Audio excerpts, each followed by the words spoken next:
dalam 5 tahun terakhir ini, kelompok-kelompok Islam seolah menjadi terasing di negerinya sendiri. Itu yang dia rasakan.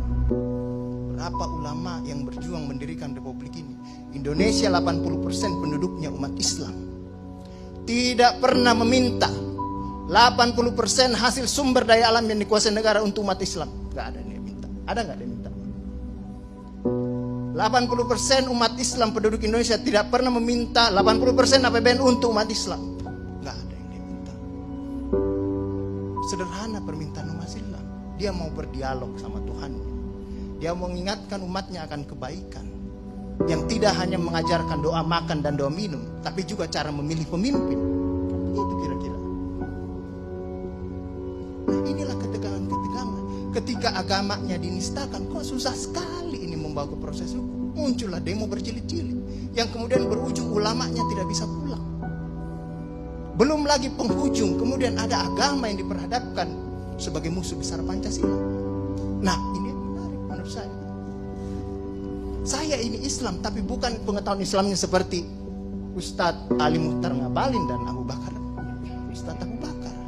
Tapi dengan segala awam saya terhadap Islam, ketika saya ditanya Pancasila itu di mana dalam kehidupan saya, maka saya akan mengatakan bahwa ketika saya lahir, orang tua saya itu membisikkan Pancasila di telinga saya.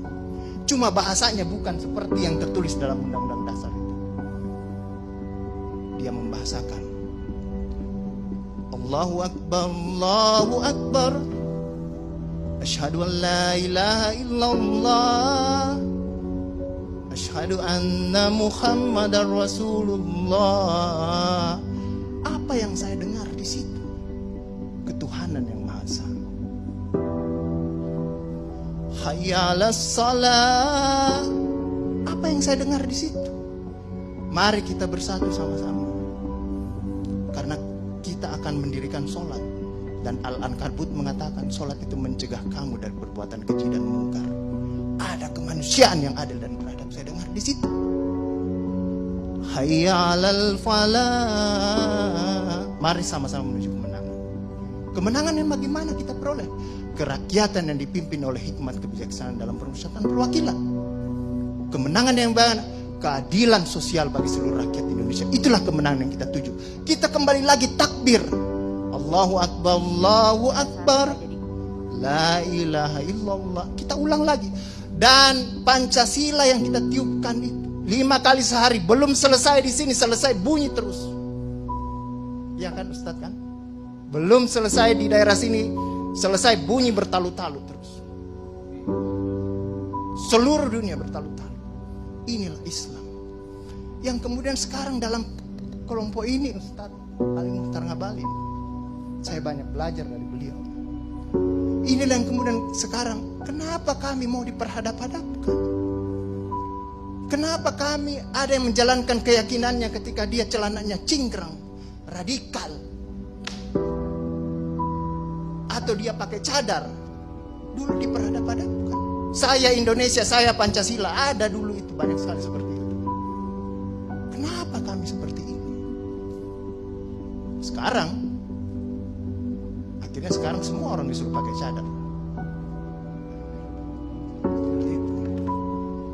Inilah kemudian rentetan yang membuat istilah tadi Ustadz Abu Bakar, kok paranoid sekali dengan undang-undang HIP ini. Ada luka. Ada luka yang tadinya sudah mulai mengering, dilupakan.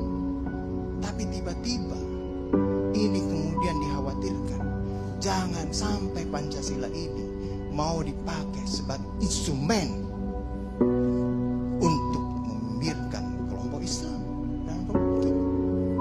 Apalagi kalau kita baca RUU-HIP itu, memegang kekuasaan pembinaan ideologi Pancasila ada sama presiden. Saya juga baca-baca sekilas tadi. Kok di situ ditulis pendidikan nasional menurut undang-undang ini itu berubah. Tujuan pendidikan nasional oleh Undang-Undang Dasar mengatakan bahwa beriman, bertakwa, berakhlak mulia. Di sini diciptakan pendidikan nasional itu bertujuan untuk menjadi tenaga ahli dan terampil. Ini kan mau dikasih jadi tukang ini bagi kapitalis kalau seperti itu berpikirnya. Nah, inilah yang kemudian yang dirasakan oleh kelompok-kelompok Islam dalam perspektif perjalanan konstitusional kita, bahwa ada yang tidak adil dilakukan oleh kekuasaan. Kelompok Islam selama ini tadi yang saya katakan tidak pernah meminta apa-apa. Paling jauh kelompok-kelompok Islam mungkin dapat honor dari negara. Itu pun tidak dipakai untuk foya, dikembalikan lagi untuk membantu negara, menghidupkan santri-santri, mencerdaskan kehidupan bangsa, menciptakan manusia-manusia yang beriman, bertakwa dan akhlak mulia. Yang sebenarnya tugas pemerintah itu dikembalikan lagi seperti itu.